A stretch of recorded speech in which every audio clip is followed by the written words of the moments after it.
तो last class में बताया था तुम लोगों को कि अगर वर्क का फॉर्मूला बेसिकली हम क्या यूज़ करते हैं, work done equal to force into displacement cos theta, यही मेन फॉर्मूला है।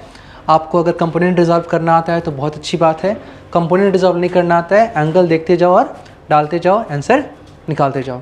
तो जब जब कॉस का वैल्यू पॉजिटिव आंसर देगा तो वर्क डन भी क्या आएगा, पॉजिटिव होगा। कॉस नेगेटिव हो जाएगा, वर्क डन भी क्या हो जाएगा, नेगेटिव हो जाएगा। और अगर कॉस जीरो तो वर्क डन भी क्या हो जाएगा, जीरो हो जाएगा। ठीक है, इसका 3 केस दिखाए थे लास्ट लेक्चर में, उसको देखना अच्छा से। फिर भी कोई भूल जाएगा तो ये जो लेक्चर रिकॉर्ड करें इसको हम यूट्यूब पे अपलोड कर देंगे, पब्लिक कर देंगे, सब एक बार फिर से और देख सकता है। ठीक है, और देखना। फिलहाल आज हम लोग टॉपिक करने वाले हैं work done along the gravity. Gravity के अलॉन्ग वर्क डन क्या हो सकता है। तो देखो, work done along the gravity भी तुम कैलकुलेट कर सकते हो, बुक में हेडिंग दिया हुआ work done along the gravity. लेकिन चाहे तो work done against the gravity भी पूछ सकता है, work done along the gravity भी हो सकता है, work done against the gravity भी हो सकता है। तो पहले बात करते हैं अलॉन्ग द ग्रेविटी का। ठीक है, ध्यान दो। सपोज करो एक बॉल है, इसको तुम फ्री फॉल कर दिए, क्या कर दिए, फ्री फॉल। फ्री फॉल का मतलब जानते हैं क्या होता है, फ्री फॉल का मतलब क्या होता है, सीधा छोड़ देना। सीधा क्या कर देना, छोड़ देना, मतलब एक तरह से ड्रॉप कर देना। क्या करना, ड्रॉप कर देना। तो जब भी फ्री फॉल करेंगे, ड्रॉप करेंगे, तो एक बात दिमाग में हमेशा याद रखना, इनिशियल वेलोसिटी जीरो होता है। देखो, जब किसी ऑब्जेक्ट को हम छोड़ते हैं तो ये तरीका होता है हम लोग के छोड़ने का। देखो ये छोड़ते हैं, आप इसको इनिशियल कुछ भी नहीं देते हो, इनिशियल कुछ भी दे रहे हो तो इसको आप इनिशियल वेलोसिटी कितना दे रहे हो, कुछ भी नहीं। देखो इसमें ये दे रहे हैं ना, तो इसका इनिशियल वेलोसिटी जीरो नहीं होगा क्योंकि कुछ इनिशियली प्रोवाइड कर रहे हैं हम लोग। जब भी ड्रॉप करेंगे किसी ऑब्जेक्ट को तो इसका इनिशियल वेलोसिटी क्या होता है, जीरो होता है। तो फ्री फॉल यहाँ पे कर रहे हैं और फिलहाल अभी इसको हम यहाँ पर ड्रॉप का सेंस दे रहे हैं। तो ड्रॉप बोलने का मतलब क्या हो गया, इसका यू इनिशियल वेलोसिटी क्या ले लेंगे, जीरो। तो फिर नीचे गिरा क्यों, जब इसका वेलोसिटी नहीं था तो नीचे आ क्यों रहा है, क्योंकि इस पर एक फोर्स एक्ट कर रहा है। वो फोर्स कौन सा है, ग्रेविटी। अब इस फोर्स के हेल्प से बॉडी कुछ ना कुछ हाइट नीचे आएगा, माने तो हाइट कितना आया, एच आया। अब तुमसे फाइंड करना है कि work done along the gravity, मतलब ग्रेविटी के डायरेक्शन में ही अगर आप जा रहे हैं, डिस्प्लेस कर रहे हैं तो अलॉन्ग द ग्रेविटी। आप ग्रेविटी के अपोजिट डायरेक्शन में जाएंगे तो अगेंस्ट द ग्रेविटी। तो फाइंड करना है कि इस फॉर्मूला को अप्लाई करो। वर्क डन किसकी वजह से फाइंड कर रहे हैं, work done due to M G. तो फोर्स किसका लेंगे, एम जी का। तो फोर्स कितना है, एम जी। ठीक है, डिस्प्लेसमेंट कितना हो गया, एच। अच्छा, दोनों के बीच एंगल कितना होगा, जीरो, क्योंकि दोनों सेम डायरेक्शन में। एंगल कितना हो गया, जीरो हो गया। और कॉस जीरो कितना होता है, +1, मतलब 1। तो यहाँ से work done by the gravity along the gravity क्या आ गया, प्लस एम जी एच। कितना आ गया, प्लस एम जी एच। ठीक है, लेकिन अगर टॉपिक होता कि work done against the gravity, क्या होता, work done against the gravity, gravity के अपोजिट डायरेक्शन में, तो क्या होता। देखो इस केस में अब तुम अगर इसको फ्रीली छोड़ दो तो ऊपर जाएगा, कभी नहीं जाएगा। कोई नीचे से ऊपर अपने आप कभी नहीं जाता है। तो ऐसे केस में आपको इनिशियल वेलोसिटी कुछ ना कुछ देना होगा ताकि ऊपर जाए। तो जब भी आप नीचे से ऊपर जाओगे तो यू जीरो पॉसिबल नहीं है। ऊपर से नीचे आते वक्त यू जीरो भी हो सकता है और नॉन जीरो भी हो सकता है, आप फेंक भी सकते हो। तो ऊपर से नीचे आते वक्त यू जीरो भी हो सकता है, नॉन जीरो भी हो सकता है, लेकिन नीचे से ऊपर जाने के लिए यू जीरो नहीं होगा। कुछ ना कुछ आपको इनिशियल वेलोसिटी क्या करना होगा, प्रोवाइड करना होगा। जैसे ही आप ऊपर जाओगे तो ग्रेविटी के अगेंस्ट जाओगे या अलॉन्ग जाओगे, अगेंस्ट जाएंगे। मान लेते हैं किसी हाइट तक, एच हाइट तक पहुंचा, कितने हाइट तक पहुंचा, एच हाइट तक। तो इस एच हाइट तक जाने में इसको कितना वर्क करना पड़ेगा। अब ये सवाल ये नहीं कि यहाँ पे रुका है कि नहीं रुका है, ये मूव भी कर सकता है, रुका भी हो सकता है। इससे मतलब हमको बस मतलब है कितना हाइट पहुंचा। मान लो कि अगर वी अगर है तो भी और आगे जाएगा ऊपर, अगर वी जीरो हो गया तो अब इसके ऊपर नहीं जाएगा। लेकिन हमको इससे मतलब नहीं एच हाइट पे कितना वर्क डन हुआ होगा बाय दी ग्रेविटी। तो work done by any force, अभी किसकी वजह से निकाल रहे, work done due to M G. तो बेस में छोटा सा एम जी लिखने का मतलब वर्क डन किसका निकाल रहे हो आप, एम जी का निकाल रहे हो। तो यहाँ पे इक्वल टू क्या होगा, फोर्स इंटू डिस्प्लेसमेंट कितना हो रहा है, एच, और कॉस एंगल कितना होगा, डिस्प्लेसमेंट ऊपर और एम जी नीचे।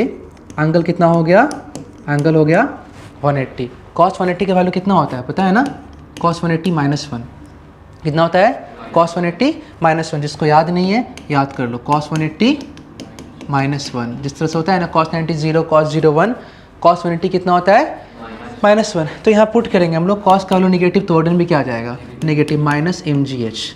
माइनस का मीनिंग क्या हो रहा है कि work done against the gravity, work done क्या हो रहा है, अगेंस्ट द ग्रेविटी। प्लस मतलब क्या हो गया, work done along the gravity. इसका और भी कुछ मतलब होता है प्लस माइनस का, जो क्लास 10 के बेसिस पे भी समझाना पॉसिबल नहीं है। जब आप 11 में जाओगे तो वहाँ समझाया जाएगा इस बात को, क्लियर है।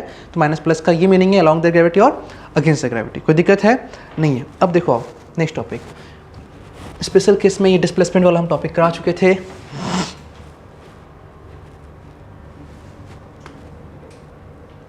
ये देखो, work done by the friction force. कोई बता सकता है कि work done by the friction force positive होता है कि नेगेटिव होता है, voltage bye the friction force क्या होता है, नेगेटिव होता है। सवाल है, अच्छा क्या ऐसा हो सकता है कि voltage bye the friction positive हो जाए? क्या ऐसा हो सकता है कि voltage bye the friction positive हो जाए? सोचो, थोड़ा सा दिमाग लगाओ, क्या लगता है कभी इसका आंसर पॉजिटिव आ सकता है?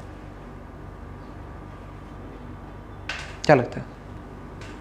नहीं होगा? दीपानी सा कब हो सकता है? जब स्मूथ सरफेस हो तो वहाँ तो फ्रिक्शन ही नहीं होगा। बोलो क्यों, रीज़न? नहीं हो सकता है क्योंकि फ्रिक्शन रिलेटिवली हमेशा अपोज करता है। क्या करता है? अपोज करता है, कभी सपोर्ट नहीं करता है। तो जब कभी सपोर्ट करेगा नहीं तो वोल्टेज कभी नेगेटिव पॉजिटिव होगा नहीं। लेकिन आंसर है कि voltage bye the friction positive हो सकता है। स्टेटमेंट आप लोगों का राइट था, कंक्लूजन सही नहीं निकाल पाए आप लोग, हम समझाते हैं। तो इसके लिए पहले आप लोग को आना चाहिए कि फ्रिक्शन निकालते कैसे हैं। फ्रिक्शन अगर आप नहीं निकाल पाओगे, क्योंकि जब तक आप डायरेक्शन नहीं निकालोगे, फ्रिक्शन का डायरेक्शन नहीं निकालोगे, तब तक एंगल डिसाइड होगा। अगर फ्रिक्शन डिस्प्लेसमेंट के अलॉन्ग हो गया, फ्रिक्शन कहाँ हो गया, डिस्प्लेसमेंट के अलॉन्ग हो गया, तब तो एंगल कितना आ जाएगा, 0। लेकिन फ्रिक्शन डिस्प्लेसमेंट के अगेंस्ट हो गया तो फिर कितना आ जाएगा, होगा ना। चलो हम एकदम बेसिक एग्जांपल समझाएंगे वोल्टेज बाय द फ्रिक्शन का। इसलिए बता रहे हैं क्योंकि अगर स्टेटमेंट पूछेगा तो मैक्सिमम बच्चा आएगा कि voltage bye the friction is always negative. ये टिक मरेगा ना। ग्रुप ए में तो सेक्शन में एमसी की क्वेश्चन आ रहा है ना, और टफ पूछ भी रहा है। इस बार सब बोल रहा था फिर इसके ऊपर बहुत हार्ड था, मालूम नहीं कैसे हार्ड था, ये हमको नहीं पता। बच्चा अपने रिस्पेक्ट में बात कर रहा है। तो जिस लेवल पे हम पढ़ाए थे इजली अटेम्प्ट होगा। ये क्या है, मास एम। अब क्या कर रहे हैं कि भाई इसको हम आगे मूव करा दिए। कहाँ मूव करा दिए, आगे, मतलब वेलोसिटी कहाँ है, आगे। अब ऐसा थोड़ी होता है कि किसी का वेलोसिटी आगे तो डिस्प्लेसमेंट पीछे हो। अगर नेट वेलोसिटी आगे है तो बॉडी आगे ही जाएगा, तो डिस्प्लेसमेंट भी कहाँ होगा, आगे की तरफ होगा, डिस्प्लेस करेगा। तो चल भाई पता चल गया मेरे को इतना कि डिस्प्लेसमेंट का डायरेक्शन कहाँ हो गया, आगे हो गया। अब डिस्प्लेसमेंट आगे है और फ्रिक्शन कहाँ आएगा, फ्रिक्शन कहाँ आएगा, पीछे। ये डिस्प्लेसमेंट कहाँ हो रहा बॉडी का, आगे। अब जैसे ही आगे जाएगा तो ग्राउंड क्या चाहेगा, ग्राउंड चाहेगा कि हम तुमको आगे जाने नहीं देंगे।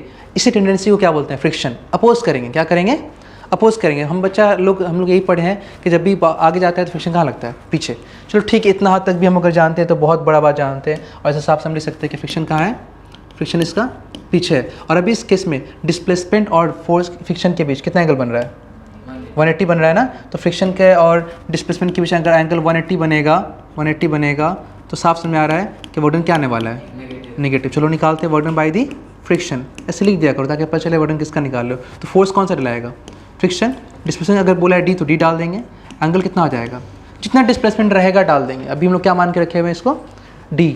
क्लियर है, आ जाओ। तो क्या होगा, कॉस 180 क्या आ गया, वोल्टेज बाय द फ्रिक्शन -50। ये हो गया आंसर, ये हो गया आंसर। बात यहाँ तक सिंपल था, ईजी था। लेकिन फ्रिक्शन का डायरेक्शन निकालना अभी तक आप लोग को नहीं आया है। बस आप लोग के दिमाग में चल रहा है कि आप आगे जाएंगे तो फ्रिक्शन कहाँ होगा, पीछे होगा। देखो फ्रिक्शन डिपेंड करता है घर्षण पर। ये देखो, इसको हिंदी में बोलते हैं घर्षण। ठीक, किस तरह से तुम रब कर रहे हो ऑब्जेक्ट को, ठीक है। और जब आप रब करते हो ना तो दो कॉन्टैक्ट आपस में रिलेटिवली मूव करता है, एक दूसरे के ऊपर मूव करता है। देखो अब मेरा ये वाला हाथ जो है, ऊपर वाला हाथ जो है वो रिलेटिवली, देखो हम लोग के हिसाब से भी आगे जा रहा है, हम लोग सबसे कहाँ जा रहा है, आगे। और ये हाथ को अगर आँख मिल जाए देखने के लिए तो भी क्या बोलेगा, कहाँ जा रहा है, आगे। तो हम फ्रिक्शन हमेशा उसके हिसाब से नहीं निकालते जो देख रहा है, जो लगा रहा है उसके हिसाब से निकालते हैं। किस हिसाब से निकालते हैं, जो फ्रिक्शन लगा रहा है। कौन लगा रहा है, फ्रिक्शन ये लगा रहा है इसके ऊपर। तो ये लोग एक दूसरे को समझे कि कौन आगे जा रहा है और कौन पीछे, इसके हिसाब से बात करेंगे। हिसाब हमारे तुम्हारे हिसाब का नहीं होगा, समझ रहे बात।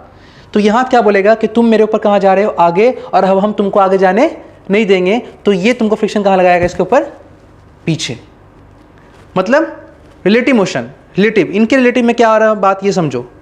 मेरे तुम्हारे रिलेटिव में क्या है मतलब, तो फ्रिक्शन जो है ना रिलेटिव फोर्स है, और फ्रिक्शन रिलेटिव फोर्स है, और ये हमेशा रिलेटिव मोशन को अपोज करेगा, रिलेटिव मोशन को अपोज करेगा। मतलब इसको लगता है कि ये आगे जा रहा है तो फ्रिक्शन ये पीछे लगा देगा, और इसको लगता है कि ये पीछे जा रहा है तो फ्रिक्शन आगे लगा देगा। रिलेटिव मोशन को अपोज करेगा, मतलब कि तुम रुक रहे हो तो तुमको रुकने नहीं देगा, चला देगा।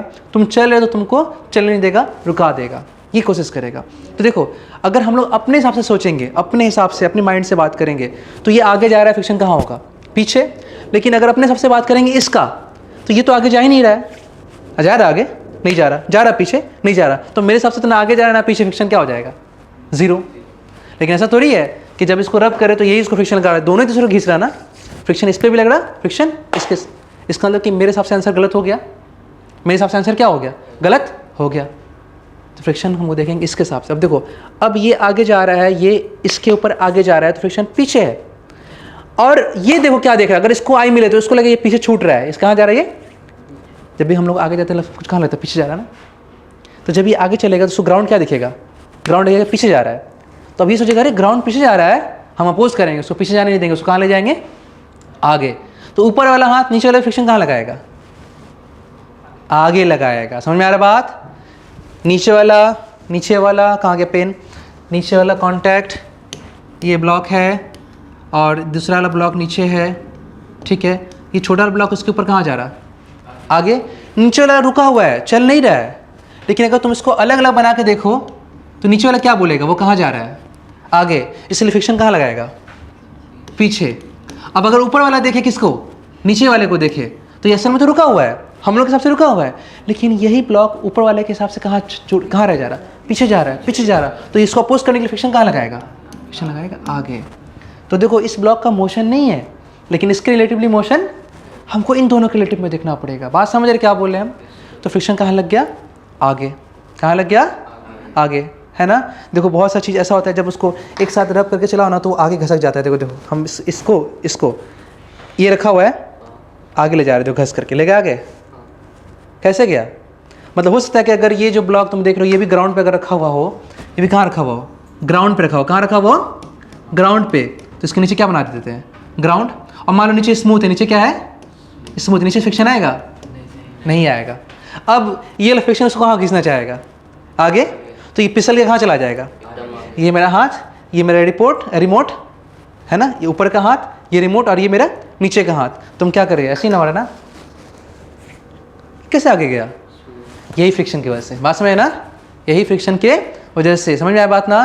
तो नीचे वाला ब्लॉक जो है इसके ऊपर उसके मुकाबले रुकना चाहता है, आगे जाना नहीं चाहता है, फ्रिक्शन आगे लगाएगा। तो फ्रिक्शन कोशिश करेगा कि तू भी चल आगे। अब अगर नीचे से फ्रिक्शन आ जाए तो उससे इसको रोक दे, लेकिन नीचे फ्रिक्शन हम नहीं दिखा रहे, तो ये रुक पाएगा, ये नहीं रुक पाएगा। तो फ्रिक्शन आ गया तो डिस्प्लेस भी कहाँ करेगा, आगे जाएगा ना। तो इसके डिस्प्लेसमेंट कारण कौन बना, इसके डिस्प्लेसमेंट का कारण कौन बना, यही फ्रिक्शन। और इसके रुकने का कारण कौन बना, फ्रिक्शन। यही फ्रिक्शन किसी को रोक दे, यही फ्रिक्शन किसी को मूव भी करा दे। तो अब अगर फ्रिक्शन डिस्प्लेसमेंट के अलॉन्ग हो गया तो ऑर्डन क्या आ जाएगा, पॉजिटिव। लेकिन फ्रिक्शन डिस्प्लेसमेंट के अगेंस्ट हो गया तो क्या आ जाएगा। इसका और एक सबसे सस्ता एग्जांपल दे सकते हो, सबसे सस्ता। जब इंसान चलता है, इंसान जब चलता है तो आगे जाता है ना, कहाँ जाता है, डिस्प्लेसमेंट आगे होता है, फ्रिक्शन कहाँ होगा, फ्रिक्शन कहाँ होगा, बता देगा कोई। कौन सा इंसान ऐसे चलता है, कोई चलता है ऐसे, कोई नहीं चलता है। चलने का मोमेंट ऐसा होता है, गौर करो। तेल गिराते चल पाओगे, तो क्या बोलते हैं, फिसल रहा, मतलब क्या फ्रिक्शन चाहिए चलने के लिए। बोलते हैं ना, तेल गिरा दो ज़मीन पे, चल पाओगे, बोले तेल गिरा दो दौड़ो, बड़े बाप रे, बढ़ ही नहीं पाएंगे, स्लिप करेंगे हम, तो गिर जाएंगे, यहीं पर रह जाएंगे, आगे मूव ही नहीं कर पाएंगे। तो उसके दिमाग में आएगा, अच्छा इसका तो जरूर फ्रिक्शन ही मेरे को आगे बढ़ाता है, इसका चलने में फिर आगे कौन बढ़ा रहा है। तो फ्रिक्शन आगे लग रहा है, पीछे लग रहा है, आगे लग रहा है। तो ऑर्डर क्या आना चाहिए, बाय द फ्रिक्शन, पॉजिटिव। लेकिन नज़र तो उससे नहीं आ रहा, कैसे लग रहा है भाई साहब। पैर का मूवमेंट ऐसे होता है, देखिए पीछे मारते हैं हम लोग, पैर कैसे मारते हैं, जूता भी चलते हैं ऐसे करते हैं हम लोग, है ना। ये मूवमेंट है पीछे की तरफ होता है। ये ऐसे पैर क्यों बनता है, क्योंकि फोर्स कहाँ लगाते हैं हम लोग। अब इतना भी ज़्यादा घस घस के नहीं लगाते हैं, लेकिन वो लग जाता है ऑटोमेटिक, उतना ही काफ़ी होता है, एनफ है उतना फ्रिक्शन, ठीक है। तो देखो मेरा बॉडी आगे जा रहा है, लेकिन पैर का रिलेटिव मोशन कहाँ हो रहा है, पीछे। पैर पे पीछे है रिलेटिव मोशन, तो फ्रिक्शन कहाँ होगा, समझे कि नहीं समझे, क्लियर है। तो भाई यही रहा बात। तो फ्रिक्शन इसमें पैर पे कहाँ है, आगे है। तो बताओ जब हम लोग चलते हैं तो सपोर्ट कौन करता है, जब सपोर्ट करेगा तो अपोज नहीं करेगा, तो ऑर्डन क्या आएगा, बाय द फ्रिक्शन, पॉजिटिव। मामला क्लियर हो गया। तो अगर ग्रुप ए में ऐसा क्वेश्चन पूछ देता है कि work done by the friction is positive, negative, option number C में बोथ पॉजिटिव और नेगेटिव, तो ऑप्शन कौन सा राइट हो जाएगा, मे बी वाला बात, एकदम कंफर्म नहीं बोल सकते हैं, वो डिपेंड करेगा सिचुएशन पे। तो ये नोट पॉइंट हम लोग क्या बना, work done by the friction, by friction may be positive,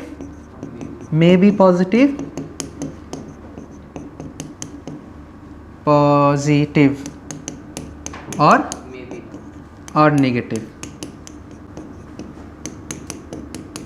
positive भी हो सकता है और नेगेटिव भी हो सकता है। और फ्रिक्शन लग रहा है और मूव नहीं कर रहा है ऑब्जेक्ट, फ्रिक्शन तो लगा हुआ है लेकिन डिस्प्लेस नहीं हो रहा है, तो ज़ीरो भी हो सकता है। तो हम मेरा फोकस किस पे है, पॉजिटिव और नेगेटिव पे, ठीक है। लेकिन ज़ीरो भी हो सकता है। ज़ीरो होने के लिए की कंडीशन है या तो डिस्प्लेसमेंट ना हो या फिर एंगल क्या हो जाए 90 डिग्री, तो वर्डन क्या हो जाएगा, चाहे वो कोई सा ही फोर्स हो, चाहे फ्रिक्शन हो या जो भी हो। समझ गए, कोई दिक्कत नहीं है, समझ आ केशव।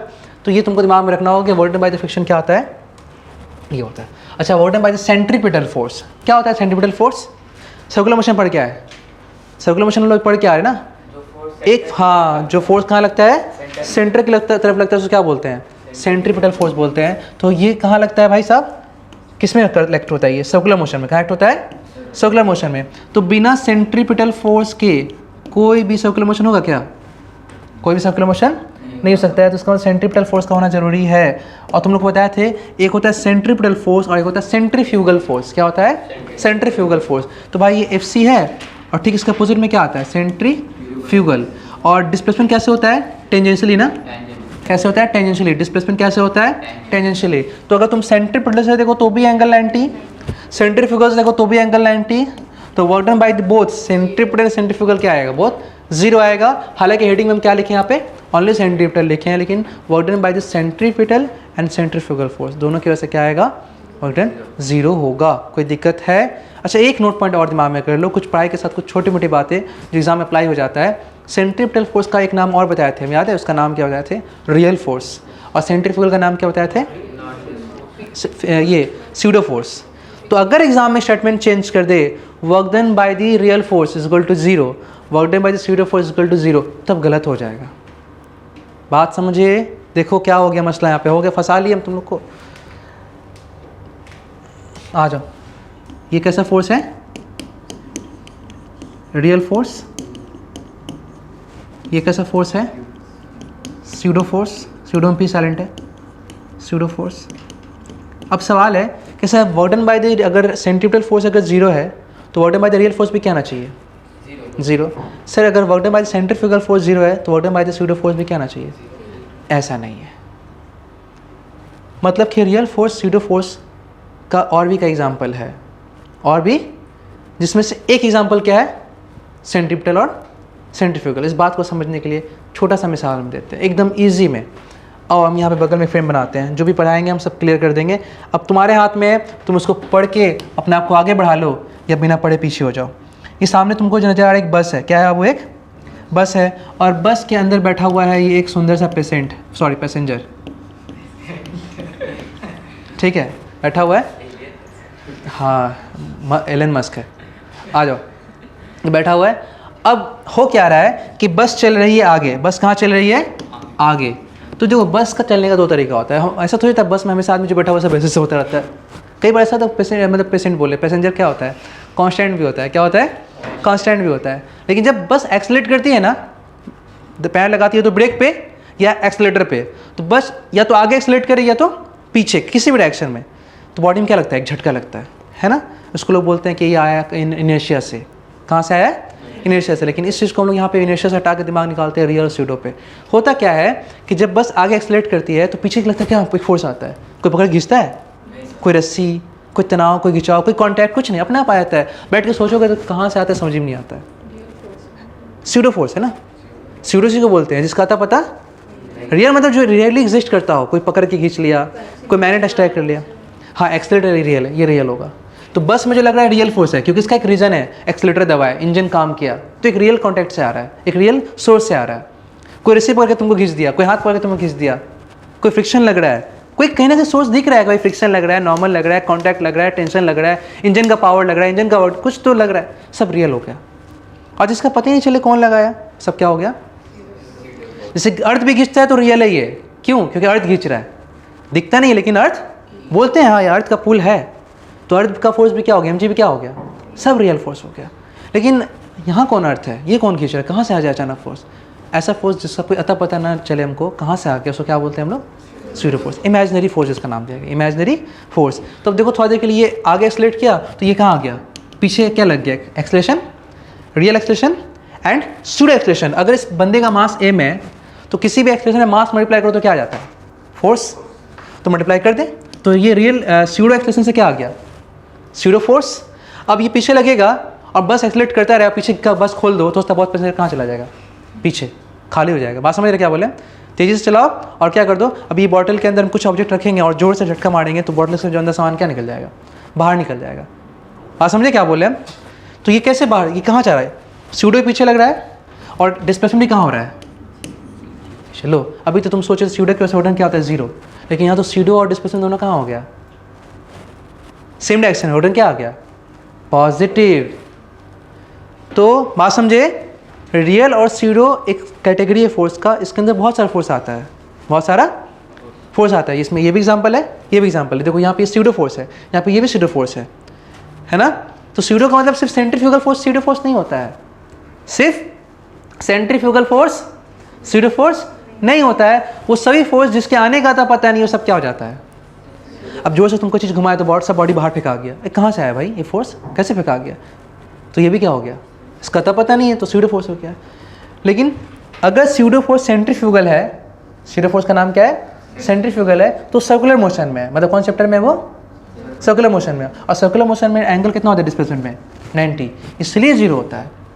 तो याद रखना कि what am centrifugal force is equal to zero, पर हर स्यूडो फोर्स सेंट्रीफ्यूगल नहीं होता है ना, कुछ स्यूडो फोर्स जो है, बात समझे, हर स्यूडो फोर्स सेंट्रीफ्यूगल थोड़ी होता है। देखो ये भी स्यूडो फोर्स है, सेंट्रीफ्यूगल है, तो इसका ऑर्डर आया पॉजिटिव, ये सॉरी जीरो आया नहीं, इसका ऑर्डर क्या आ गया, पॉजिटिव। समझ रहे बात। तो work done by the centripetal and centrifugal force is equal to zero. हम ऐसा नहीं बोले कि work done by the real force and pseudo force is equal to zero. बस में आया। देखो ये भी रियल फोर्स है ना, तुम खींच रहे हो आगे, बस जा भी कहा रहा आगे, तो ऑर्डर क्या आया, पॉजिटिव। लेकिन यहाँ पे क्या आ गया था, क्योंकि ये रियल फोर्स है, लेकिन मेरा कंसेप्ट रियल स्यूडो नहीं है, मेरा कंसेप्ट क्या है, सेंट्रीपिटल और सेंट्रीफ्यूगल फोर्स के उदाहरण क्या होता है, जीरो होता है, क्योंकि 90 डिग्री पे होता है। तो हर रियल फोर्स सेंट्रीपिटल फोर्स नहीं है। देखो ये रियल फोर्स सेंट्रीपिटल नहीं है, क्लियर है। तो यहाँ पर नोट क्या करेंगे हम लोग, note work done by centripetal and centrifugal force is equal to क्या आ जाएगा, इज इक्वल टू नहीं लिखे हैं, इक्वल ऐसे कर दिए, इक्वल टू जीरो। क्लियर है, पास में आया। तो ये बात याद होना चाहिए, और सेंट्रीपिटल सेंट्रीफ्यूगल की वजह से जीरो होता है, रियल और स्यूडो की वजह से जीरो हो भी सकता है और नहीं भी हो सकता है, कोई बात नहीं है, किसी भी दिक्कत नहीं है। अच्छा, यूनिट ऑफ वर्क तुम समझ में आ रहा है अच्छे से, ठीक है। बहुत लीनियंट तरीके एक्सप्रेशन है, समझ में नहीं आता, समझ में आ रहा है कि नहीं आ रहा, जो भी आ रहा है सब कुछ क्लियर लग रहा है हमको। एक्सप्रेशन चेंज करो, यूनिट्स ऑफ वर्क, क्या यूनिट होता है सब हर बच्चा जानता है, किसी को ऐसा नहीं कि नहीं पता होगा। वर्क डन का फॉर्मूला क्या होता है भाई साहब, फोर्स इनटू डिस्प्लेसमेंट, ठीक है। कॉस एंगल का कोई यूनिट नहीं होता है, थीटा का भी कोई यूनिट नहीं होता है, कॉस थीटा का भी कोई यूनिट नहीं होता है। अच्छा, अगर एसआई में करेंगे तो फोर्स का क्या होता है, न्यूटन, इसका क्या होता है, डायन। हम नहीं लिखे ये चीज़, हम नहीं लिखे, क्यों बताते हैं। हम एसआई में जा रहे हैं और किस में जा रहे हैं, सीजीएस में आ रहे हैं, दोनों में चलते हैं, स्टार्ट करते हैं। हम इसको लिख सकते हैं मास इनटू एक्सेलरेशन, इसको फिर क्या लेती है, डिस्प्लेसमेंट। अच्छा, एक्सेलरेशन को लिख सकते हैं change in velocity by time, कोई दिक्कत है, इनटू डिस्प्लेसमेंट चलेगा। अच्छा, m बाई टी, अच्छा वेलोसिटी क्या होता है, डिस्प्लेसमेंट बाई टाइम लिख सकते हैं, डिस्प्लेसमेंट बाई टाइम। तो फिर से क्या होगा, डिस्प्लेसमेंट बाई टाइम, और यहाँ पे फिर से क्या हो गया, ये डायमेंशन एनालिसिस के हिसाब से लिख रहे हैं हम लोग। तो मास फोर्स क्या हो गया, मास इनटू एक्सेलरेशन, मास एक्सेलरेशन क्या हो गया, वेलोसिटी बाई टाइम, वेलोसिटी क्या हो गया फिर से डिस्प्लेसमेंट बाई टाइम। ये ऐसा तोड़ दिया ना। अब देखो ये जो तुम देख रहे हो ये स्ट्रक्चर, यहाँ पे क्या क्या चीज़ दिख रहा है, मास, टाइम और डिस्प्लेसमेंट, कुछ नजर आ रहा है, ये कौन सा क्वांटिटी है, फिजिकल क्वांटिटी का फंडामेंटल मास, लेंथ और टाइम, और भी तीन है, लुमिनस इंटेंसिटी वगैरह वगैरह। हम बात करेंगे तो मास का डायमेंशन क्या होता है, m, लेंथ का l, टाइम का t, और ये सब फंडामेंटल माना गया है, मतलब कि ये किसी पे डिपेंड नहीं करता है, ये किसी खुद को एक्सप्रेस करने के लिए किसी का मोहताज, ये खुद अपने आप में अपने आप के लिए। वर्क को तुम बिना इसके एक्सप्रेस नहीं कर सकते हो। वर्क किस पे डिपेंड कर रहा है, फोर्स पे, डिस्प्लेसमेंट पे, मास पे, डिस्टेंस पे, टाइम पे। बिना अगर ये सब नहीं होता तो वर्क एक्सप्रेस होता, तो वर्क क्या हो गया, ड्राइव क्वांटिटी। लेकिन मास अपने आप में है, वर्क हो ना हम है, बात खत्म। डिस्प्लेसमेंट भी किसी से एक्सप्रेस होने के लिए मोहताज नहीं है, टाइम भी नहीं है, ये तीन चीज़। तो देखो ये तरीका होता है, ये चीज़ तुम नहीं सीखोगे तो फिर ज़िंदगी में वही रट्टा मार फिजिक्स का स्टूडेंट बने रहोगे। तो एक तुम्हारा यूनिट निकालने का होता है एक जनरल फार्मूला, और एक होता है डायमेंशन फार्मूला। तुम उसको तब तक तोड़ो जब तक उसका फंडामेंटल फॉर्म इक्वेशन के अंदर, तब तक तोड़ो उसको, तब तक तोड़ो जब तक कि वो सब चीज़ ना आ जाए जो किसी पे डिपेंड नहीं करता है। तो यहाँ से भी यूनिट आएगा और वहाँ से भी आएगा, दोनों को तुम लिख सकते हो। तो बात समझ में आ गया। इसका हम लोग यूज़ एक बार और करते हैं किसी चीज़ का रिलेशन निकालने के लिए। इसको तुम देख के नहीं बता सकते हो कि वॉर्डन मास के साथ क्या रिलेशन रखता है, बता सकता है कोई? अगर लगाएगा भी कोई तो फट से बोलेगा अच्छा force is equal to mass into acceleration, अच्छा वॉर्डन डायरेक्टली टू मास, क्या बोलेगा? अगर सोचेगा भी यहाँ से तो क्या बोलेगा, फोर्स में तो मास होता है ना, फोर्स का क्या रह जाएगा, मास इनटू एक्सेलरेशन। अब बोलेगा वॉर्डन डायरेक्टली टू मास, भाई अभी एक्सेलरेशन के अंदर भी तोड़ो, अभी कहानी दिखाई देगा और बहुत कुछ। जैसे पूछे यहाँ पे टाइम से, पूछे टाइम से कि यहाँ पे वॉर्डन का रिलेशन टाइम से कितना है, यहाँ तो टाइम है ही नहीं, force is equal to mass acceleration, time पे डिपेंड नहीं करता है, टाइम पे डिपेंड, लेकिन बाद में पता चला टाइम पे डिपेंड करता है। देखो ये इसके क्वेश्चन में क्या आ रहा है, टाइम आ रहा है, तो work done is equal to M S square by T square, M S square by work done directly to mass, work done directly to distance का square, work inversely to T square. समझे बात, बात में आया? तो अगर यहाँ पे तुम मास से दिखा रहे हो तो एस और टी क्या रहेगा, कांस्टेंट। क्या कर दिए, डिस्प्लेसमेंट टाइम कांस्टेंट कर दोगे तो वॉर्डन क्या हो गया, मास के साथ, बाकी सब तो कांस्टेंट हो गया, मास के साथ डायरेक्टली रिलेशन। लेकिन अगर तुम डिस्प्लेसमेंट से दिखा रहे हो तो मास और टाइम क्या कर दोगे, कांस्टेंट। मास अगर टाइम कांस्टेंट है तो वॉर्डन किस पे डिपेंड करेगा, डिस्प्लेसमेंट के स्क्वायर टाइम्स डिस्प्लेसमेंट 2 करोगे, वॉर्डन 2 का स्क्वायर क्या हो जाएगा, 4 हो जाएगा। डिस्प्लेसमेंट 3 करोगे, वॉर्डन क्या हो जाएगा, 3 का स्क्वायर 9 हो जाएगा। समझ रहे बात? लेकिन यहाँ से जाओगे तो डिस्प्लेसमेंट से क्या रिलेशन आ रहा है, डायरेक्टली। बात समझ क्या बोले हम, कोई दिक्कत नहीं है। अगर डिस्प्लेसमेंट 3 करो तो वॉर्डन भी बोलो क्या, वॉर्डन 3 हो जाएगा, नहीं। अगर फोर्स कांस्टेंट कर देंगे, अगर बोल देगा फोर्स कांस्टेंट है तो वॉर्डन डायरेक्टली टू एस, लेकिन अगर बोल देगा मास और टी कांस्टेंट है तो work done directly to S square. समझे, ये हो गया अंदर का क्वेश्चन। ऐसे ऊपर से हर चैप्टर आसान है, वॉर्डन स्कूल एफ एस बहुत ईजी हो जाएगा। लेकिन अगर ग्रुप ए का क्वेश्चन पूछेगा तो ऐसा पूछेगा, अच्छा सर अगर वर्क डन डायरेक्टली टू अगर एस लिखते हैं ये कब हो सकता है, जब फोर्स क्या रहेगा, फोर्स क्या रहेगा, कांस्टेंट। क्लियर है, बात समझ में आ रहा? तो वर्क डन का एस से हमेशा सेम रिलेशन नहीं है, एस के साथ डायरेक्टली भी है और इसके साथ स्क्वायर भी है। अगर फोर्स कांस्टेंट है तो डिस्प्लेसमेंट को डबल करो तो वॉर्डन भी क्या हो जाएगा, डबल। लेकिन अगर मास और टाइम कांस्टेंट है तो डिस्प्लेसमेंट डबल करोगे, वॉर्डन क्या हो जाएगा, 4 हो जाएगा। 3 करोगे स्क्वायर हो जाएगा, 9 हो जाएगा। 4 करोगे 16 हो जाएगा। आगे आ जाओ। और यहाँ पे क्या कर दिए हम लोग, इसको क्या कांस्टेंट कर दिए, मास, एम मास और डिस्प्लेसमेंट कांस्टेंट कर दिए। तो फिर क्या होगा, वॉर्डन किस पे डिपेंड करेगा, टाइम पे। किस पे डिपेंड करेगा, टाइम के इनवर्सली स्क्वायर टाइम का। अगर ये 2 करो तो वॉर्डन क्या हो जाएगा, बाई 4 हो जाएगा। बात समझ गए, ये पॉइंट इंपॉर्टेंट है, इसको याद रखना। अब हम यूनिट निकालने जा रहे हैं, जो मेरा मेन मकसद था यूनिट बताना, आ जाता है अपने पॉइंट के ऊपर। यहाँ से जो तुमसे बोले ये सारा बात न्यूमेरिकल सेक्शन में आ जाएगा। क्या आ जाएगा, किसमें, न्यूमेरिकल सेक्शन में। और याद रखना जो चीज़ हम पढ़ा रहे हैं वहाँ से हम क्वेश्चन अपने हाथ से बना के क्वेश्चन देंगे। तो मेरे टेस्ट में स्कोर करना है तो सब समझ लेना कि 2 चीज़ का टेस्ट होगा, एक बुक लेवल का भी और एक क्लासरूम में जिस लेवल पर पढ़ा रहे हैं वो IQ लेवल का भी टेस्ट होगा। ठीक है, आ जाओ। अब SI में तुम यहाँ से मत जाओ, पहले यहाँ से आ जाओ।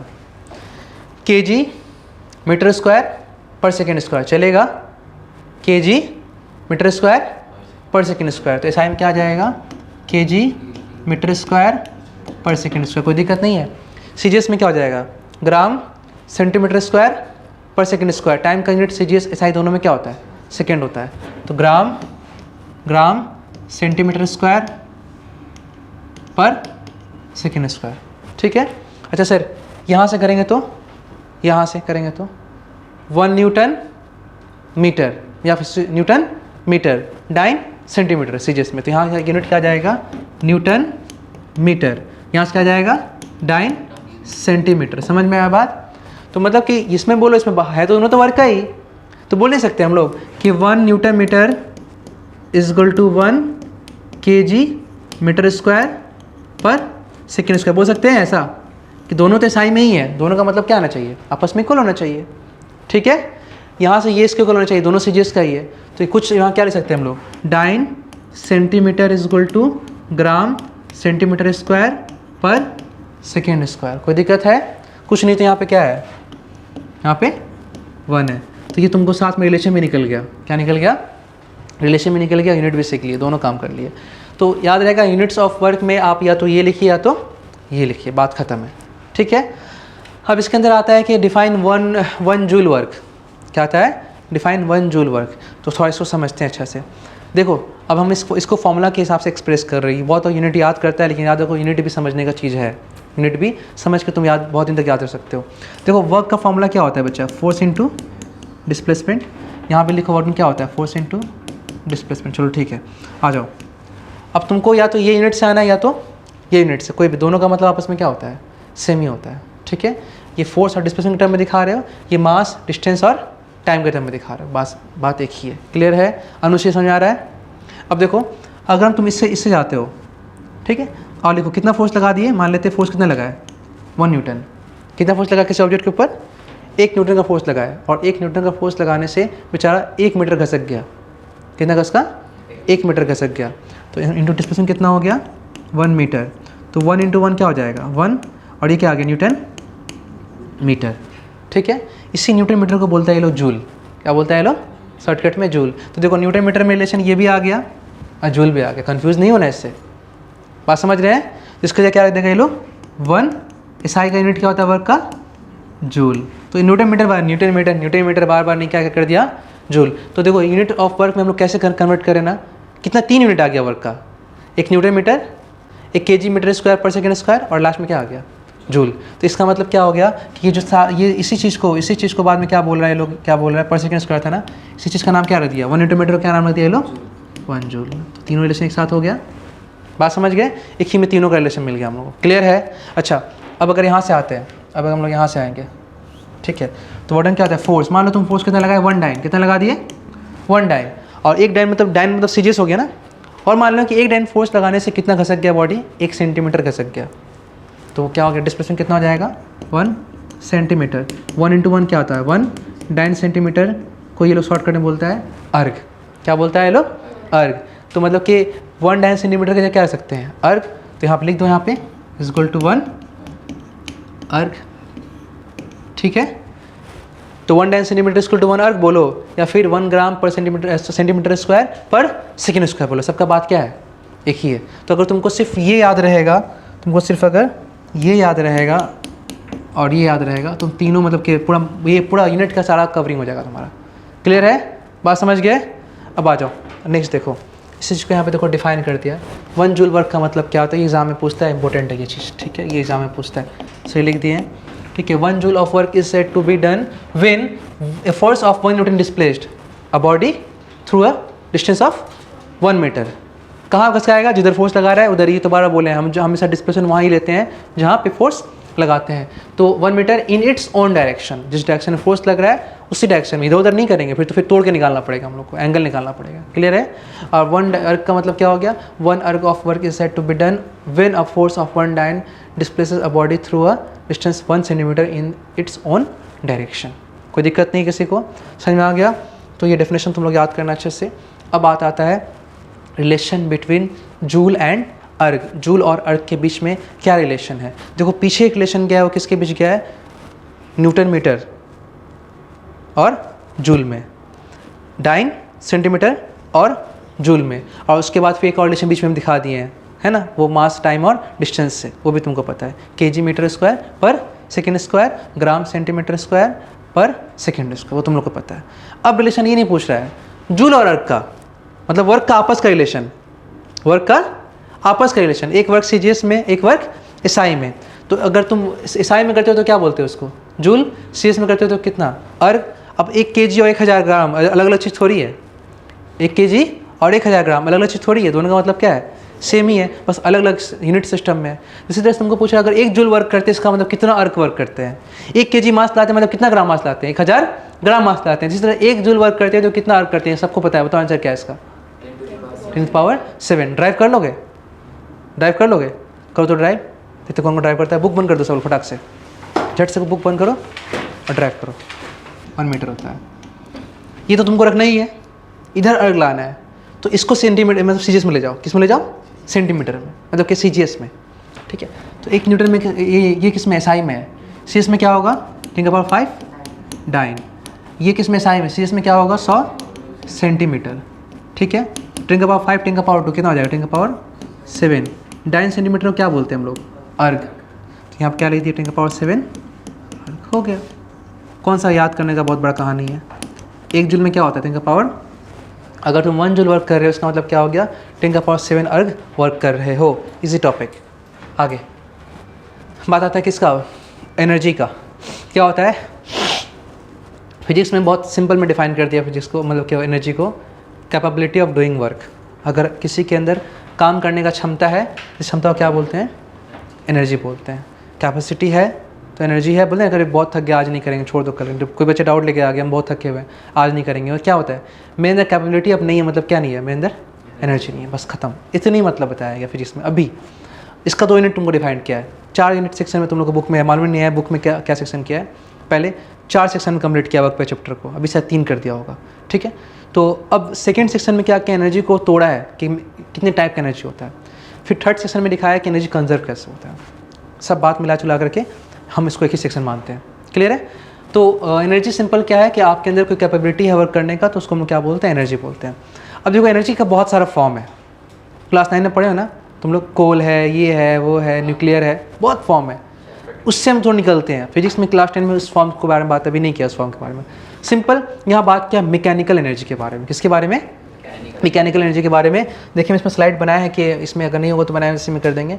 काइनेटिक एनर्जी, हाँ मैकेनिकल एनर्जी बनाया है, ठीक है। तो यहाँ पे जो सिंपल बात किया है किसके बारे में, मैकेनिकल एनर्जी के बारे में। देखो अगर हम मैकेनिकल का मतलब क्या जानते हो, तुम जानते क्या होता है मैकेनिकल मतलब, जानते क्या होता है, बताओ कोई समझाना चाहेगा। अब मैकेनिकल इंजीनियरिंग कर रहे हैं, सुने कभी इलेक्ट्रिकल इंजीनियरिंग कर रहे हैं, है ना, सुनते रहते हो। मैकेनिकल का मतलब होता है कोई फोर्स या कॉन्टैक्ट, कोई एफर्ट लगा करके कोई काम करना। जैसे देखो अभी यहाँ पे हम क्या कर रहे हैं, ये हाथ है, अब हमको एनर्जी प्रोड्यूस करना है। तो अगर ये एनर्जी मैकेनिकल एनर्जी से कन्वर्ट नहीं होता, बनता नहीं, तो हम आज तक कभी भी हाथ घस के हीट नहीं बना पाते। ये जो हाथ तुम रब कर रहे हो एक मैकेनिकल प्रोसेस है, और यहाँ पे क्या जनरेट कर रहे हो, इससे हीट, ठीक है। बम में आग माचिस बाढ़े या किए तो पहले मैकेनिकली रब किए तुम, लेकिन वहाँ पे आग जो लगा, देखो माचिस ऐसे किए तो रब करने से मान लो आग नहीं लगा, जस्ट कई बार आग नहीं लगता, लेकिन टच करो तो गर्म हो जाता है तिली। तो वो जो हीट जनरेट हुआ वो मैकेनिकल तरीके से हुआ है। किससे हुआ है, मैकेनिकल तरीके से हुआ है। लेकिन तुम रब किए और वो आग लग गया, क्यों, उसमें वो लगा रहता है ना, वो मसाला लगा रहता है, तो उसमें एक रिएक्शन होता है ना, उससे क्या होता है, जल जाता है। वो ऐसा मटेरियल है जो आग लगा सकता है ना। तो वहाँ से क्या हो गया, जल गया। अब जल गया तो फिर क्या हो गया बोलोगे तुम, है ना, तो केमिकल हो जाएगा। कोई रिएक्शन हुआ, वहाँ से आग लग गया, क्या हो जाएगा, केमिकल हो जाएगा। ये किसी भी तरह रिएक्शन हो, चूना में पानी में चूना डाल दिया, गर्म हो गया, केमिकल रिएक्शन हुआ, क्या हो, जनरेट हो गया, हीट हो गया। तो एनर्जी कई तरीके से प्रोड्यूस किया जा सकता है। हम लोग सिलेबस में फिजिक्स में मेनली पढ़ेंगे मैकेनिकल एनर्जी, केमिस्ट्री में हम पढ़ सकते हैं क्या, केमिकल एनर्जी, ठीक है। आ जाओ। तो मैकेनिकल एनर्जी कई 2 तरह का मेनली बताया गया है। मैकेनिकल एनर्जी 2 तरह का बताया गया है, लेकिन उससे पहले तुम लोग के बुक में दे दिया है, इसका यूनिट कर लो, उसके बाद इसके टाइप को देख लेते हैं हम लोग। जैसा बुक में दिया है एकदम सेम ऑर्डर लेके चल रहे हैं, ताकि हॉच पॉच नहीं हो कुछ भी, ठीक है। तो आओ देखो यहाँ पे हम लोग देखने वाले हैं यहाँ पे कि यूनिट ऑफ एनर्जी क्या होता है। बड़ा सिंपल है, जो यूनिट किसका होता है, वर्क का होता है, वो यूनिट किसका होता है, एनर्जी का होता है, जूल और अर्ग। हालांकि आगे चल के हम लोग पढ़ेंगे कि एनर्जी का यूनिट कैलोरी भी होता है, ठीक है, लेकिन हम लोग अभी फिलहाल रखो जूल और अर्ग। इसके अंदर का एक डिफाइन यूनिट और है, एक डिफाइन यूनिट और है जो किलो वाट आवर में लिखा है। क्या लिखा है, किलो वाट आवर। नहीं समझ में आएगा अभी जब तक हम पावर नहीं पढ़ाएंगे, जब तक हम पावर नहीं पढ़ाएंगे तब तक किलो वाट आवर का कंसेप्ट क्लियर नहीं होगा। और एक कंसेप्ट है इलेक्ट्रॉन वोल्ट, इलेक्ट्रॉन वोल्ट, ये सब समझाना पड़ेगा। तो इस स्लाइड पे हम थोड़ा वेट करते हैं, क्योंकि हम समझा करके आगे निकलेंगे। सुनो, हम लोग एक बात जानते हैं कि पावर नाम का एक चीज़ होता है, पावर। तो इसका मतलब कि कहीं ना कहीं इस टॉपिक से हम पावर भी कवर कर लेंगे, है ना। तो नॉर्मली एनर्जी का जो यूनिट होता है वो किसके बराबर होता है, वर्क के बराबर। इसके बराबर होता है, बस सिंपल कहानी है। काम ही एनर्जी, एनर्जी काम है। शक्तिमान ही गंगाधर है, गंगाधर क्या है, शक्तिमान है। पता है कि नहीं बात तुम लोग को, देखे हो ना। तो ये वही चीज़ है, दोनों सेम है। एनर्जी और वर्क का रिलेशनशिप प्लस और माइनस का है। काम करोगे मतलब काम हो रहा है तो क्या होगा, पॉजिटिव, तो एनर्जी क्या होगा, निगेटिव। काम करना है तो एनर्जी क्या करना पड़ेगा, लॉस तो करना ही पड़ेगा। तो वर्क डन पॉजिटिव है तो एनर्जी निगेटिव है, और जब एनर्जी पॉजिटिव हो तो वर्क डन क्या हो जाएगा, निगेटिव। बस यही फ़र्क है वर्क डन एनर्जी में कन्वेंशन का। एक प्लस है तो एक माइनस है, एक माइनस है तो एक प्लस है। अगर तुम 18 जूल वर्क डन किए प्लस, तो एनर्जी कितना लॉस किए, -18 जूल। और अगर तुम -18 जूल वर्क किए तो एनर्जी कितना स्टोर किए, +18 जूल। तो समझ बात ना, रिलेशन इसमें एकदम क्या आ रहा है, सीधा सीधा। तो जो तुम निकालोगे वर्क का यूनिट वही क्या निकल जाएगा, एनर्जी का। तो सिंपल हो गया तुम्हारा जूल और अर्ग, जूल और अर्ग। आगे देखेंगे कि अनदर यूनिट ऑफ एनर्जी जो होता है वो क्या होता है, कैलोरी भी होता है। होप है कि इस बुक में तुमको इस चैप्टर में तो ये यूनिट नहीं दिया होगा, जूल और अर्ग ही दिया हुआ होगा, ठीक है। वो थर्मोडायनेमिक्स में तुमको देगा कैलोरी, ठीक है। बस मैं ना तो सिंपल एनर्जी का बात करेंगे यूनिट का, तो जो वर्क का था अब तक जूल और अर्ग, ये वही ले लेगा सीधा इस फॉर्मूला के अकॉर्डिंग। अब कुछ ड्राइव यूनिट है वो याद करना भी ज़रूरी है और ऑब्जेक्टिव में वहाँ से क्वेश्चन आता ही आता है। कैसे आता है वो समझ लेते हैं।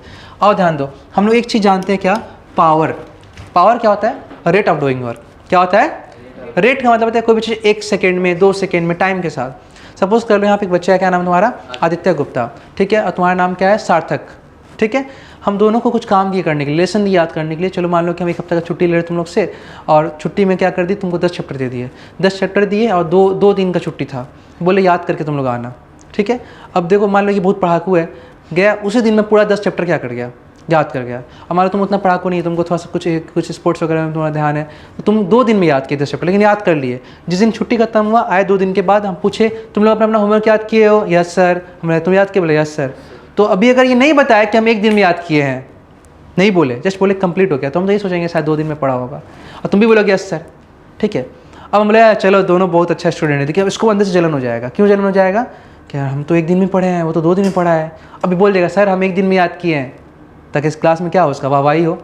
तो हम बोलेंगे शाबाश, तुम्हारा पावर बहुत ज़्यादा है, क्योंकि तुम 1 दिन में 5 चैप्टर, 1-2 दिन क्या 1 दिन में 10 चैप्टर याद किया, तुम 2 दिन में बांट के याद किया, तो 1 दिन में तुम कितना कर रहे हो? तो जब ऐसे देखेंगे टोटल वर्क दोनों क्या है, मतलब work done does not depend on time, work does not depend on time. अच्छा सर ऐसा बात है, तो यहाँ पे आप क्या हम लोग को बेवकूफ़ बनाने के लिए रिलेशन दिखाए थे? देखिए तो work done depend on time, work does not depend on time. समझिए कहानी, यही फिजिक्स, यही है फिजिक्स। क्या लगता है इसको कैसे तुम हल करोगे? इसका सवाल का जवाब कौन दे देगा हमको? है कोई बुद्धिमान, शक्तिमान या गंगाधर? कोई भी नहीं करता है। कोई बोलो, चलो बताते हैं। Work done depend on time, actually work done depend on time and work done does not depend on time. ये 2 एक केस है, 2 एक क्या है? देखो अगर कोई काम कर रहा है, वो पूरा काम कंप्लीट किया है, तो काम तो कंप्लीट कर ही लिया है, काम तो कंप्लीट। जैसे कि एग्जांपल दे सीढ़ी पे, अच्छा इसको हम समझाते हैं, चलो इसको हम अच्छे तरीके से समझाते हैं। इसमें मेरे पास एक क्वेश्चन है, उसको हम दिखाते हैं। ये क्वेश्चन देखो, चलो यहाँ देखो, एक क्वेश्चन समझना। A body of mass small m kg is lifted bye a man. कोई बॉडी है जिसका मास क्या बताया जा रहा है? m बताया जा रहा है, और किसको, उसको मैन क्या कर रहा है? उसको लिफ्ट कर रहा, टू हाइट ऑफ 1 मीटर। कितना मीटर उठाया? 1 मीटर उठाया। तो इसको बोल सकते हो कि इस केस में हम सॉल्यूशन के लिए रेड कलर यूज़ कर रहे हैं, ब्लैक से लिखा हुआ है। डिस्प्लेसमेंट कितना हो गया? 1 मीटर। कितना हो गया? 1 मीटर डिस्प्लेसमेंट हो रहा है, और इसमें टाइम कितना लगा? 30 सेकेंड। टाइम कितना लगा? 30 सेकेंड। कितना लगा? 30 सेकेंड। अच्छा, another man lift the same mass. दूसरा आदमी एक और है, वो भी क्या कर रहा है? सेम मास को, मतलब उसका मास भी कितना है? m है, उसको उठा रहा है, लिफ्ट कर रहा, to the same height in 60 second. वो भी उठाया, सेम हाइट तक उठाया, लेकिन टाइम क्या लगा दिया? 60 सेकेंड। देखो जो 30 सेकेंड में उठा रहा है वो थोड़ा जल्दी जल्दी उठाता होगा, उसका पावर क्या होगा? ज़्यादा होगा। जो 60 सेकंड उठा रहा बेचारा स्लो स्लो उठाते होगा, लेकिन काम दोनों अपना कंप्लीट करते हैं। भैया हम भी आपका काम कर दीजिए, थोड़ा देर बाद जाएगा रख करके, लेकिन काम कंप्लीट। तो जिस हिसाब से बात करेंगे तो काम दोनों क्या हो गया? एनर्जी दोनों क्या खर्च हुआ है? सेम। तो क्या ठीक समझ में आया मामला कि टाइम पे डिपेंड नहीं किया, टाइम पे डिपेंड नहीं किया, क्योंकि दोनों का टोटल टास्क सेम है। तो जब इस तरह से तुम सोच रहे हो, तो अब बताओ, तुमको क्वेश्चन पूछा है the work done by them are in the ratio. दोनों के वर्क का रेशियो क्या होगा? 1:1। लेकिन पावर का रेशियो सेम, पावर इसका क्या होगा? ज़्यादा होगा। आई थिंक टाइम कम लगा तो डबल पावर होगा उसके पास। क्या हो जाएगा? क्योंकि पावर क्या होता है? Work done by time. समझ गए ना? तो यहाँ पर देखो ऐसा कोई लिमिटेशन लगाया है कि ये वो ऐसा, जैसे देखो तुम अभी देखो, हम जब टाइम पे डिपेंड करवा रहे थे, जो मेरा इक्वेशन आया था टाइम वाला, कहाँ चला गया? ये रिलेशन देखो, ये यहाँ पे। तो देखो हम क्या बता रहे हैं, मास क्या है? कांस्टेंट। डिस्प्लेसमेंट क्या है? कांस्टेंट। फोर्स के बारे में कोई बात कर रहे हैं हम? कुछ ही बात नहीं कर रहे। इसका मतलब क्या हो गया? समझ बात को, समझ। अब अगर मान लो दोनों आदमी जो काम कर रहा था, जस्ट समझ बात को, दोनों आदमी काम कर रहा था, अब दोनों को हम टाइम क्या लिखे थे? 30 सेकेंड और 60 सेकेंड, ठीक है? अब हम टाइम को घटा के बोलते 15 सेकेंड, कितना बोलते? हम बोलेंगे पता करो दोनों 15 सेकेंड में कितना काम किया, पता करो दोनों 15 सेकेंड में कितना काम किया। तो अब क्या बोलोगे? जो स्लो है 15 सेकेंड में कम काम करेगा, जो फास्ट है 15 सेकेंड में ज़्यादा काम करेगा। अब लगाना टाइम का रिक्वायरमेंट, तो अगर टाइम के साथ साथ दोनों का वर्क डन का आंसर अलग लगाएगा, तो अगर टाइम का रिलेशन नहीं मेरे को पता रहेगा तो वर्क डन का आंसर कैसे निकलेगा? समझ गए बात ना? बात समझ क्या बोले हम? केशव थोड़ा सा कंफ्यूज लग रहे हो, जब दिक्कत हो तुम लोग खुल के पूछोगे।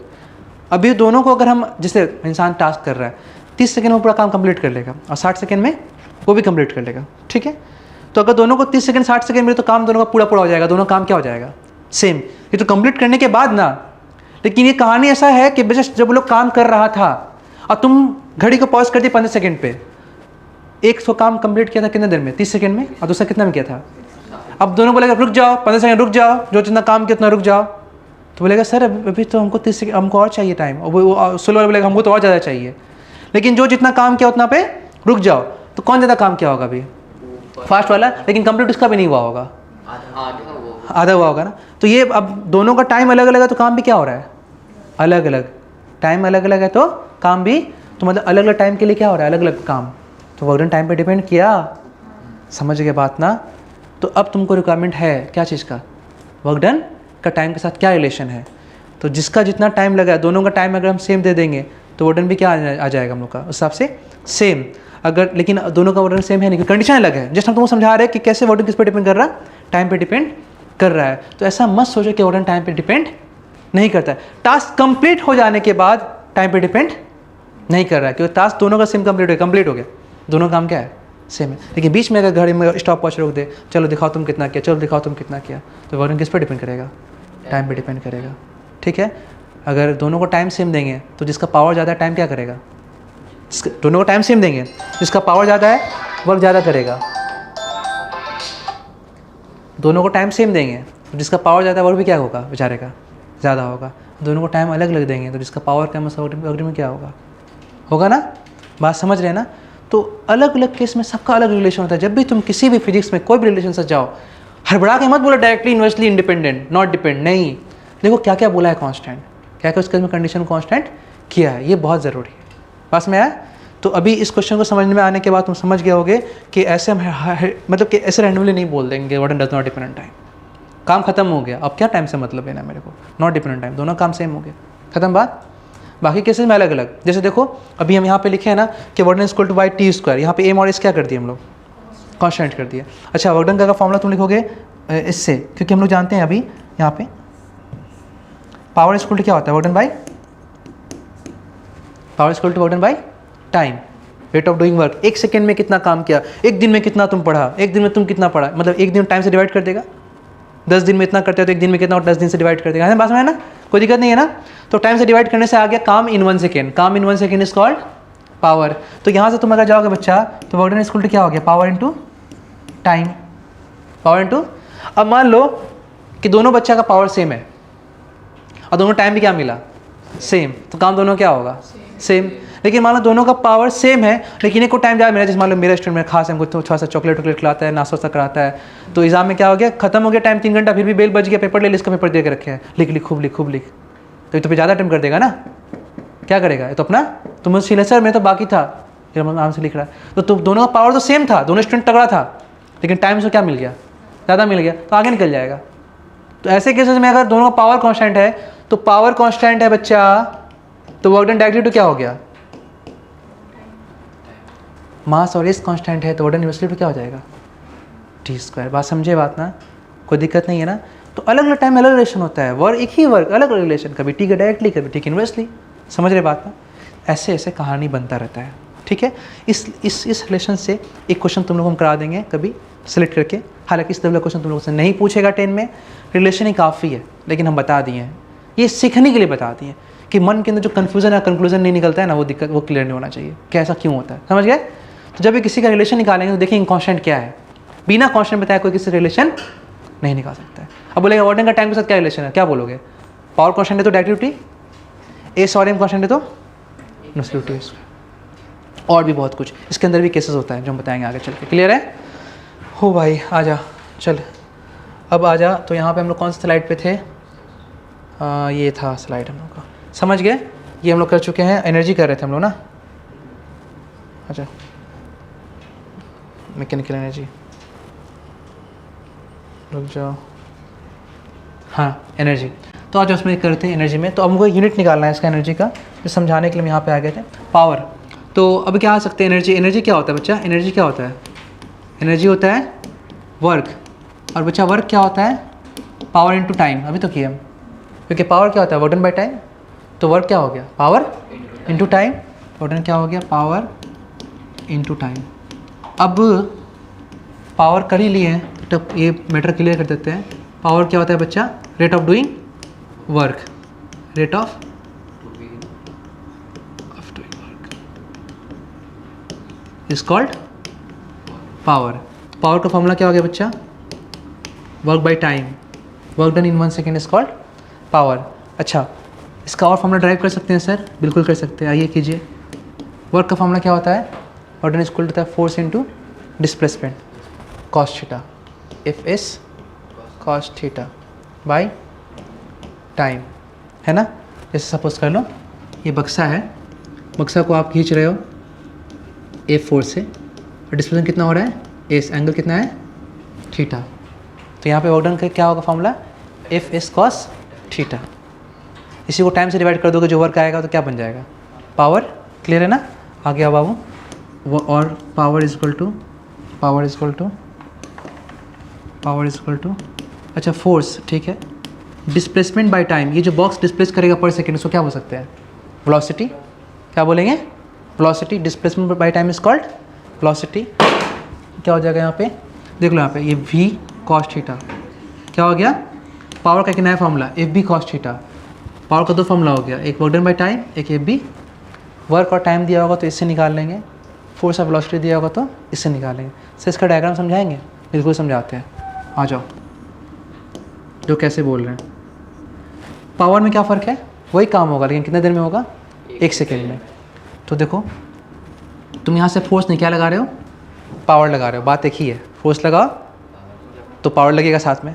अब इसको हम फोर्स से नहीं सोचे, किस सोचे? वर्क डन में किसको सोचते हैं? हम वर्क डन को सोचते हैं फोर्स से, है ना? अब पावर लगा रहे हैं, तो पावर लगाओगे तो इसमें क्या होगा? डिस्प्लेसमेंट होगा पर सेकेंड, क्योंकि पावर किसके लिए सॉल्व करता है? 1 सेकेंड के लिए।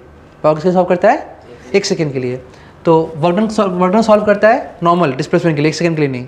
तो पावर लगाओगे तो 1 सेकेंड में कितना डिस्प्लेस करेगा? मतलब कि डिस्प्लेसमेंट बाय टाइम। तो क्या बन जाएगा? वेलोसिटी। क्या बन जाएगा? फोर्स लगाओ तो डिस्प्लेस करेगा, क्योंकि फोर्स t सेकेंड के लिए होता है, 1 सेकेंड के लिए। तो डिस्प्लेसमेंट किसका हो गया? t सेकेंड का। लेकिन जब पावर से बोलोगे तो पावर किसके लिए होता है? पावर 1 सेकेंड के लिए होता है। तो 1 सेकेंड में जो डिस्प्लेस कर, उसको क्या बोलोगे? वेलोसिटी। तो यहाँ सीधा लिख दे वेलोसिटी, फिर डिस्प्लेसमेंट इधर है तो वेलोसिटी तो इधर ही होगा ना, ठीक है? एंगल कितना आ गया? देख रहे हो, ये वर्क के लिए और ये पावर के लिए। तो work done is equal to F S cos theta, power is equal to P V cos theta, ठीक है? Power is equal to, sorry हम यहाँ पे, हाँ हम यहाँ पे एफ ही लिखेंगे, ये मेरे से गलती हुआ है, ये मेरे से गलती हुआ, ये मेरा मिस्टेक है। अरे आजा सब, फोर्स लगाए, ठीक है? अगर पावर से वर्क डन से करोगे तो क्या करोगे? t सेकेंड के लिए। तो t सेकेंड में कितना डिस्प्लेसमेंट होगा? s। लेकिन पावर के लिए करोगे तो कितना करोगे? 1 सेकेंड के लिए। 1 सेकेंड में डिस्प्लेसमेंट क्या बोलेंगे? v। क्या बोलेंगे उसको? v। तो पावर क्या हो गया? F B cos theta. Work done क्या हो गया? F S cos theta. समझ आ गया? बाकी पूरा प्रोसेस सेम है। अगर थीटा 0 डिग्री होगा तो पावर क्या आएगा? पॉजिटिव। थीटा 180 होगा तो पावर क्या आएगा? नेगेटिव। थीटा 90 होगा तो पावर क्या आ जाएगा? 0। जैसा सेम के सब पूरा कहानी सेम है। सीधा वर्क निकालने टाइम से क्या कर दो? डिवाइड कर दो। तो अलग सोचना ही क्यों मेरे को, ठीक है? समझ आ रहा? और तुम लोग क्लियर है?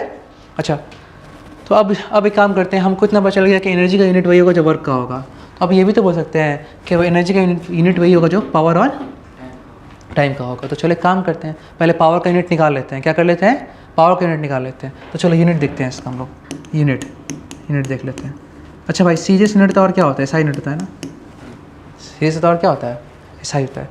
एसआई और सीजीएस दोनों पता है ना? जूल और नीचे पर सेकेंड। सीजीएस में अर्ग पर सेकेंड। हो गया काम खत्म, हो गया काम खत्म। तो पावर का यूनिट क्या हो जाएगा एसआई में? जूल पर सेकेंड और यहाँ से अर्ग पर सेकेंड। कोई दिक्कत है नहीं है ना? अच्छा तुम लोग एक यूनिट और पता होगा, वाट है ना? वाट क्या वो क्या किसको बोलते हैं? 1 जूल पर सेकेंड को हम लोग क्या बोलते हैं? वाट बोलते हैं, 1 वाट बोलते हैं। क्या बोलते हैं? 1। तो मेनली हम लोग का पूरा प्रोसीजर फॉलो यहाँ पे होगा। अच्छा वाट किसको बोला गया? 1 जूल काम किए कितने देर में? 1 सेकेंड में। इसी का नाम क्या रख दिया? 1 वाट। क्या रख दिया? 1। कोई दिक्कत है? एक और पावर एक यूनिट होता है, ठीक है, बहुत सारे यूनिट होता है, बड़ा बड़ा यूनिट, लेकिन हम लोग फिलहाल अभी इसको ही देख रहे हैं, ठीक है। तो यहाँ पे क्या हो गया? 1 जूल पर सेकेंड इज कॉल्ड 1 वाट। अब ये बोला 1 किलो वाट मतलब 1000 वाट। 1000 वाट 1000 वाट का बल्ब है, पावर ही रहता है उसका ना, ठीक है। तो अब ये तो मेन यूनिट वाट हो गया। लार्जर यूनिट क्या आ जाएगा? अगर और यूज़ करना है बहुत ज़्यादा होगा तो किलो वाट में पड़ेंगे हम लोग। तो ये भी क्या होता है? मेन यूनिट क्या हो गया? वाट। अब बोला 1 किलो वाट तो मतलब क्या हो जाएगा? 1000 वाट। हाँ बोल सकते हो 1000 जूल पर सेकेंड या 1000 वाट, कोई दिक्कत नहीं, गलत नहीं है, सही है। क्लियर हुआ? पास में आ गया? चलो आ जाओ। अब देखें यहाँ पे इस चीज़ को हम कन्वर्ट करते हैं। यहाँ पे एनर्जी, अब यूनिट निकालते हैं एनर्जी का पावर केस से, तो क्या हो जाएगा? बोल वाट और इंटू सेकेंड। तो क्या हो गया यहाँ पे?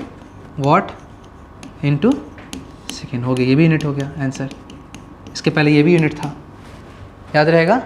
तो एनर्जी का यूनिट क्या हो गया? जूल या फिर अर्ग भी हो गया, और एनर्जी का इसका दूसरा यूनिट क्या हो गया? वाट सेकेंड हो गया।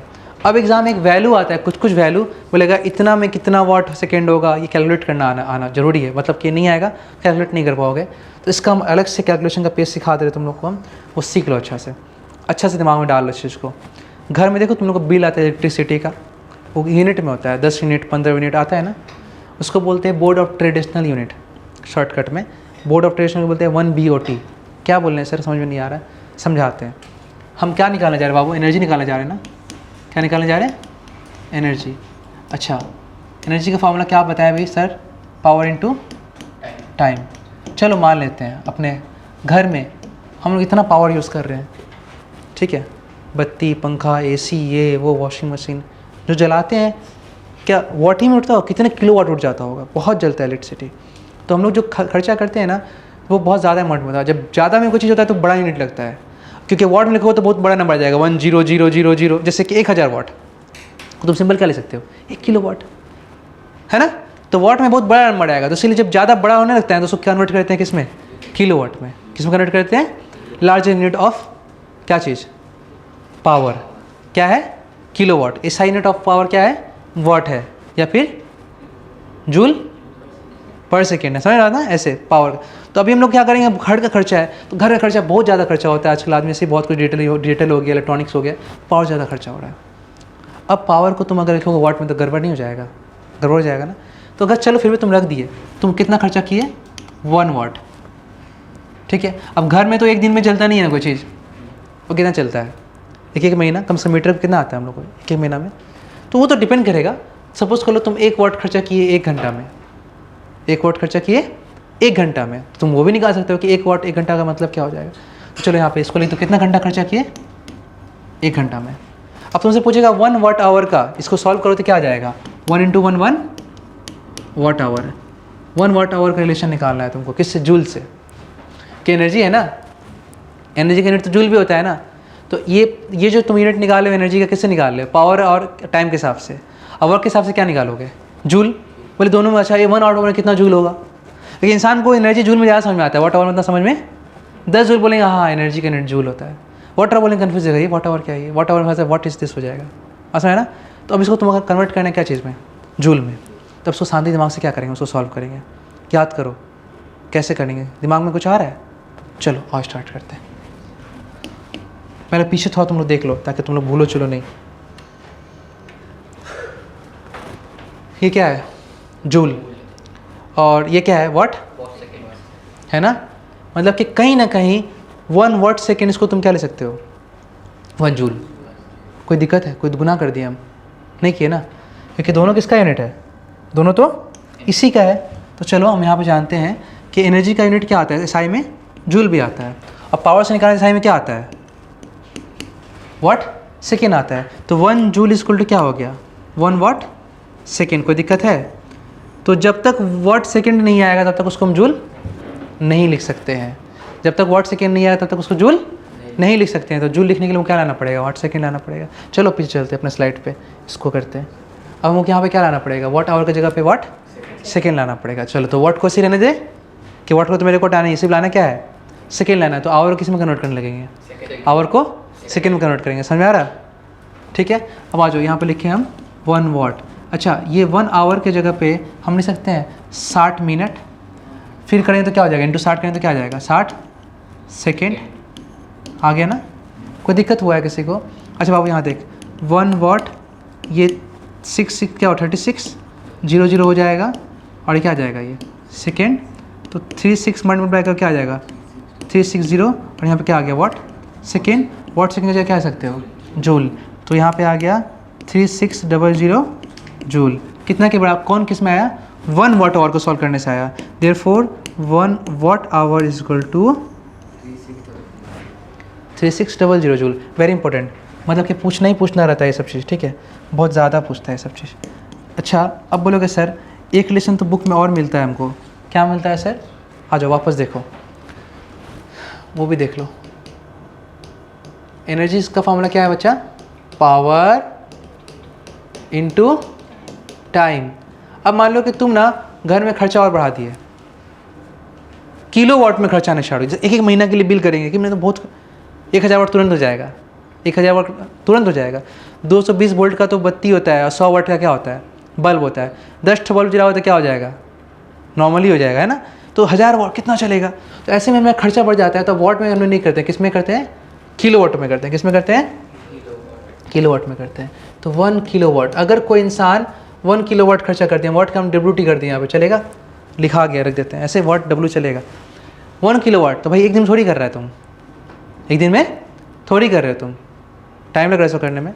तो कितना 30 दिन में कर लो, लेकिन ये अपने मन पे होगा। हम 1 घंटा में ही बात करना चाहते हैं, हम कितना करना चाहते हैं, ये तुम्हारा अपना मन, तुम टाइम बढ़ाता चाहते रहो, लेकिन हम किस में कर रहे हैं, 1 घंटा में 1 वाट और 1 घंटा में 1 किलोवाट, दोनों का क्या मतलब होता है, ठीक है। तो 1 घंटा में तुम कितना खर्चा कर दिए, बहुत ज़्यादा जला दिए, 1 किलोवाट जला दिए, मतलब कितना जला दिए, 1000 वाट जला दिए, कितने देर में। तो ये किसका यूनिट हो गया, एनर्जी का। लेकिन समझ नहीं आया जूल में कितना खर्चा हुआ होगा। अक्सर हम लोग को आज क्या चीज़ में, जूल में करने का। तो हम देखना चाहते हैं कि अगर 1 घंटा में कोई 1 किलोवाट जला देगा तो कितना जूल एनर्जी खर्चा हो जाएगा। 1 घंटा में क्या जला देगा, 1 किलोवाट जला देगा तो कितना जूल एनर्जी खर्चा हो जाएगा। तो इसको करते बाबू, 1 किलोवाट का जो तुम क्या लिख सकते हो बाबू, 1000 वाट लिख सकते हो। और एक इसका जगह क्या होगा, ये तो किए लो ना, 3600 सेकेंड हो जाएगा, होगा। अच्छा 10 का पावर 3 और 10 का पावर 2, तो 36 10 का पावर 5 वाट इंटू सेकेंड। वाट इंटू सेकेंड का क्या सकते हो, जूल भाई साहब। तो 36 इंटू 10 का पावर 5 जूल। कितना में है बच्चा, कितना में है, 1 किलो वाट आवर में। तो 1 किलो वाट आवर का मतलब कितना हो गया, इतना जूल। कुछ लोग यहाँ पे पॉइंट लगाता है, तो पॉइंट लगाने 10 से क्या करेगा, डिवाइड करेगा। तो 10 से डिवाइड करे तो वो 10 से मल्टीप्लाई भी करना पड़ेगा, तो 10 का पावर क्या हो जाएगा 6। तो अभी तो पॉइंट यहाँ पर है ना, अब इधर जाएगा, पॉइंट लेफ्ट भागने से पावर बढ़ता है, मालूम है कि नहीं। तो चलो, तो 1 किलोवाट आवर बुक में जो लिखा हुआ जो टर्म 3.6 10 का पावर 6 जूल दिया हुआ है। समझ गए बात, कोई दिक्कत है। ये 2 रिलेशन तुमको बहुत इंपॉर्टेंट है। अगर ये 2 रिलेशन रहेगा ना, एग्जाम में जितना भी किलोवाट देगा मल्टीप्लाई कर दोगे। एग्जाम्पल के तौर पे पूछेगा 6 किलोवाट आवर में कितना जूल होगा, हाउ मेनी जूल्स, तो ये हम मल्टीप्लाई कर दो। 1 किलोवाट की जगह क्या रख दो, ये रख दो। फिर पूछेगा 2 वाट आवर में कितना जूल होगा, मल्टीप्लाई कर दो।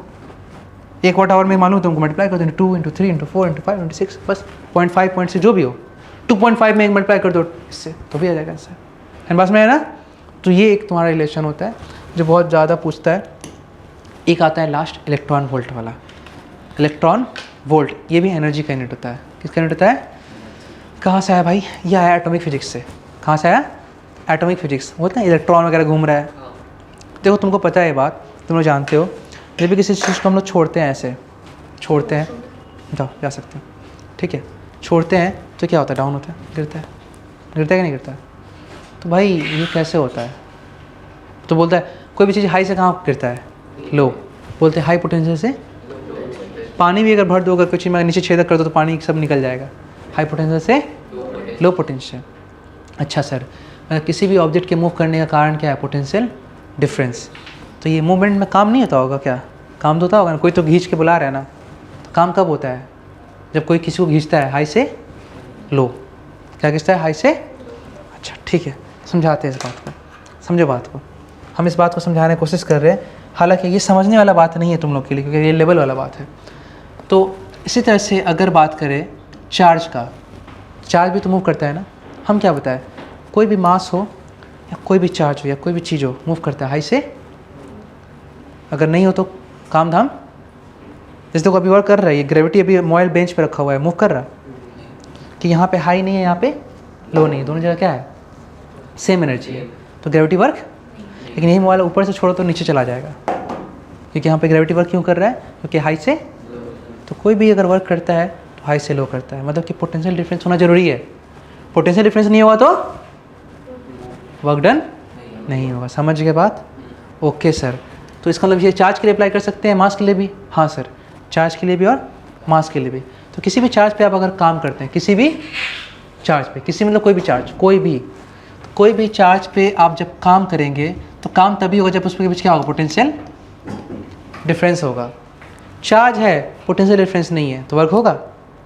मास है लेकिन यहाँ से यहाँ पोटेंशियल डिफरेंस नहीं है, तो वर्क कर रहा है ग्रेविटी, है ना। वर्क कब करेगा? जब पोटेंशियल, अगर इफ पोटेंशियल डिफरेंस क्या हो जाएगा? जीरो, तो यहाँ डाल दो जीरो, तो चार्ज होते हुए, मास होते हुए वर्क डन क्या आ जाएगा? समझेगा नहीं समझे? समझ गए ना। तो ये एक बेसिकली फार्मूला हो गया क्या चीज़ का? वर्क डन का। किसके लिए? किसी चार्ज के लिए। कब? जब पोटेंशियल डिफरेंस होगा। क्या होगा? पोटेंशियल डिफरेंस होगा। तो अभी हम चलो मान लेते हैं फॉर इलेक्ट्रॉन। किसके लिए सॉल्व करें बच्चा? फॉर इलेक्ट्रॉन करते हैं। चलो आ जाओ, मान लेते हैं ये एक लाइन है। क्या है बच्चा? एक लाइन है, और हम बोल रहे क्या कि यहाँ का पोटेंशियल क्या है? High potential. क्या है? High potential. तुम प्रोटॉन में ले सकते हो, लेकिन प्रोटॉन इसलिए नहीं लेता है, प्रोटॉन तो बेचारा बंद है। कहाँ पे? न्यूक्लियस के अंदर, तो उसको निकाल नहीं सकते, इसीलिए इलेक्ट्रॉन लेके करते हैं। और यहाँ पे क्या है बच्चा? Low potential. क्या है? Low potential. ठीक है बच्चा, समझिए इस बात को, क्लियर हो गया मेरा कहानी समझ में। देखो दुनिया में हर चीज़ नॉर्मल रूल फॉलो करता है। ऐसे लोग को बोलते हैं पॉजिटिव लोग। रात में सोना है, ठीक है सो जाते हैं। सुबह जगना है, ठीक है जग जाते हैं। लेकिन अगर मान लो तुम पूरा रात जागो, मम्मी देखे पूरा रात जाग रहा है, पूरा दिन सो रहा है, अरे हमारे लिखवा उल्टा बा एकदम, रात के जागेला सुबह सो जाएला। तो क्यों बोल रही? उल्टा मतलब निगेटिव कैरेक्टर। क्या हो गया? Negative character. और हमेशा उल्टा काम करने वाले लोग क्या बोलते हैं? तो निगेटिव लोग जनरल पैटर्न का क्या करता है? उल्टा पैटर्न फॉलो करता है। अगर दुनिया में हर चीज़ हाई से लो जाता है तो निगेटिव क्या आ जाएगा? लो से हाई, तो उसको बोलते हैं निगेटिव कैरेक्टर। तो दुनिया में हर चीज़ हाई से लो जाता है, लेकिन इलेक्ट्रॉन के पास क्या बचा हुआ है? निगेटिव। तो इसलिए ये कहाँ जाता है? हाँ, ये कहाँ जाता है? इसलिए इलेक्ट्रॉन को हम अगर भगाना चाहते हैं तो यहाँ नहीं रखेंगे, कहाँ रखेंगे? यहाँ रखेंगे। देखो लो से हाई जाओ या हाई से लो आओ, बोला है वर्क डन हो जाएगा। अगर क्या है? डिफरेंस है। हमको ये मतलब नहीं हाई से लो 3 से 5 का डिफरेंस निकालो या 5 से 3 का डिफरेंस निकालो, डिफरेंस तो है ना। 5 में डिफरेंस होना चाहिए तो काम होगा। तो अब ये लोग क्या क्या हमको निकालना है? Work done. क्या निकालना है? Work done. तो चलो यहाँ पे ये जो रहे हो, ये यहाँ से तो डिफरेंस है ना, क्या है? इसको बोलेंगे पोटेंशियल डिफरेंस। तो अगर तुम निकालोगे तो यहाँ से यहाँ तक क्या आएगा? पोटेंशियल डिफरेंस आएगा। ठीक है, और डिफरेंस का वैल्यू वो कुछ भी हो सकता है, 1 2 3 4 5 6 7 8 9 10, कुछ भी लेट। लेकिन हम क्या मान के सॉल्व किए? 1। क्या सॉल्व किए? जैसे तो पिछले भी हम टॉपिक सॉल्व कर रहे थे, तो यहाँ तो टाइम तो कुछ भी हो सकता है ना, लेकिन हम लोग क्या लेके सॉल्व किए? 1 आवर। एक रेफरेंस पॉइंट ना, 1 आवर में कितना होगा, ऐसे ही। तो ये माने हम लोग। यहाँ पे खर्चा भी तुम चाहते तो बहुत कर सकते थे, लेकिन कितना किए? 1 वाट। यहाँ पे चाहते 10 किलो वाट करते, लेकिन कितना किए? ताकि 1 कैंसर निकल जाए तो 10 के लिए इंटू क्या कर देंगे? 10 कर देंगे। इसीलिए ईजी करने के लिए किया, समझे बात ना। इसी तरह यहाँ पे भी किए हम लोग। तो हम लोग जो चार्ज लिए, इलेक्ट्रॉन लिए, पोटेंशियल डिफरेंस 1 2 3 4 5 6 7 8 9 10 कुछ भी हो सकता है, लेकिन हम लोग क्या लिए? 1। और यूनिट क्या होगा सर? पोटेंशियल का यूनिट होता है वोल्ट। क्या होता है? फिलहाल हम लोग को याद करना पड़ेगा, फिलहाल क्या बनेगा? याद करना पड़ेगा। पोटेंशियल का यूनिट क्या होता है? वोल्ट। आगे चैप्टर है इलेक्ट्रिसिटी, वहाँ पढ़ाएंगे हम लोग उस चीज़ को। ठीक, 9 में था ना, थोड़ा सा वोल्ट था। तो आ जाओ, तो वर्क डन निकालेंगे किस पे? इलेक्ट्रॉन पे। कि ऐसा केस में वर्क डन कितना हो रहा है? तो कितने इलेक्ट्रॉन रखे? 1 इलेक्ट्रॉन रखे। तो यहाँ पे इलेक्ट्रॉन का चार्ज क्या होता है? क्या बोल रहा है, 1.6 इंटू 10⁻⁻19 कूलम कितना होता है। तो यहाँ पे क्या रख दिए, इलेक्ट्रॉन रख दिए, क्या रख दिए, इलेक्ट्रॉन। अब पोटेंशियल डिफरेंस कितना रख दिए, 1 वोल्ट। क्लियर है। एक इलेक्ट्रॉन को 1 वोल्ट पे घसकाने में जितना वर्क करते हैं उसी को बोलते हैं ये सब काम, समझे ना। हम ये वर्क निकाल रहे हैं किसका, एक इलेक्ट्रॉन को कितना क्या करने के लिए, 1 वोल्ट पे मूव करने के लिए। तो चलो करते हैं। तो 1 इलेक्ट्रॉन का चार्ज का वैल्यू कितना होता है, चार्ज का वैल्यू 1.6 इंटू 10⁻⁻19 कूलम। और डिफरेंस कितना है, पोटेंशियल डिफरेंस 1 वोल्ट। बाबू इसको मल्टीप्लाई कर दो इसके साथ, 1 के साथ, तो क्या आ जाएगा 1.6 इंटू 10⁻⁻19 और ये क्या आ गया, कूलम वोल्ट। कूलम चार्ज का क्या यूनिट है, SI। कूलम चार्ज का क्या यूनिट है, SI। वोल्ट भी पोटेंशियल क्या है, SI। और कूलम इंटू वोल्ट क्या होता है, चार्ज इंटू पोटेंशियल क्या होता है, वर्क। तो इसका मतलब ये क्या हो जाएगा, दोनों SI में वर्क का क्या होता है, जूल। तो बच्चा हम यहाँ पर लिख दिए 1.6 इंटू 10⁻⁻19 जूल। अच्छा जी, समझ में आ गया। यहाँ पे क्या था, एक इलेक्ट्रॉन और इंटू 1 वोल्ट। शॉर्टकट में इसका नाम रख दिया 1 इलेक्ट्रॉन वोल्ट। 1 इलेक्ट्रॉन, देखो इसको सॉल्व किया ना हम लोग, इसको शॉर्टकट में बोलते हैं 1 electron, 1 into 1 1, 1 into 1 1 electron volt. E को रखा नहीं, वो क्या किया, इसको ऐसे नाम दे दिया। एक इलेक्ट्रॉन को अगर 1 वोल्ट पे रखेंगे तो कितना वर्क डन होगा, बात समझ रहे हो ना। तो ये नोटेशन है भाई, याद रखना, यहाँ पे ई का वैल्यू पुट करने के बाद ये आएगा। तो 1 electron volt is equal to 1.6 into 10⁻⁻19 joule. अगर किसी बच्चे को अगर नहीं भी आता है, सिर्फ रट्टा मार लेगा ना तो भी काम हो जाए। लेकिन 3.5 इलेक्ट्रॉन वोल्ट में कितना जूल होगा, how many joule in 3.5 electron volt. तो तुमको पता है कि 1 इलेक्ट्रॉन वोल्ट में इतना होता है, तो इंटू क्या कर दो, 3.5 कर दो, आ गया आंसर। तो इसलिए तुमको ये रिलेशन याद रहेगा, एक इलेक्ट्रॉन वोल्ट में इतना जूल होता है, तो 3 इंटू 3.5 6.5 6.5 जो देगा तो मल्टीप्लाई कर दो, आंसर जूल में रेडीमेड निकल जाएगा तुम्हारे पास। और याद रखना ये क्वेश्चन एग्जाम में आता है, ये क्वेश्चन एग्जाम में आएगा। तो अभी तुमको 3 फॉर्मूला सिखाए यहाँ पे। एक 1 वाट आवर का कितना जूल होता है, 1 किलोवाट आवर का कितना जूल होता है, और अभी बताए कि 1 इलेक्ट्रॉन वोल्ट में कितना जूल होता है। नहीं याद करोगे तो अपने पैर पे कुल्हाड़ी मारोगे, और बार बार याद नहीं करोगे तो बार बार कुल्हाड़ी मारोगे, जब तक मारोगे जब तक पैर कट के अलग नहीं हो जाता है। बात में आया, तो उसको तुमको इसको अच्छे से रिवाइज करना चाहिए, तब जाके स्कोर कर पाओगे। बात में आया सबको ना, ठीक है। अब देखो यहाँ पे एक बात समझना, टाइम होने वाला है ना, तो तुम लोग को नोट करने का टाइम दे देना चाहिए। आ जाओ। मेगा 10⁻6 जाता है, ऐसे बहुत कर सकता है, नैनो मेगा कुछ भी कर सकता है। ये भी मैं एकदम ट्रेनिंग दे देंगे इस चीज़ का, तो खैर नर्सरी में सब चीज़ होता है। हाँ हाँ फिजिक्स का नर्सरी। आ जाओ, अब तुम लोग इसको नोट कर लो बाबू। वीडियो बना, वीडियो से नोट कर इतना चलो।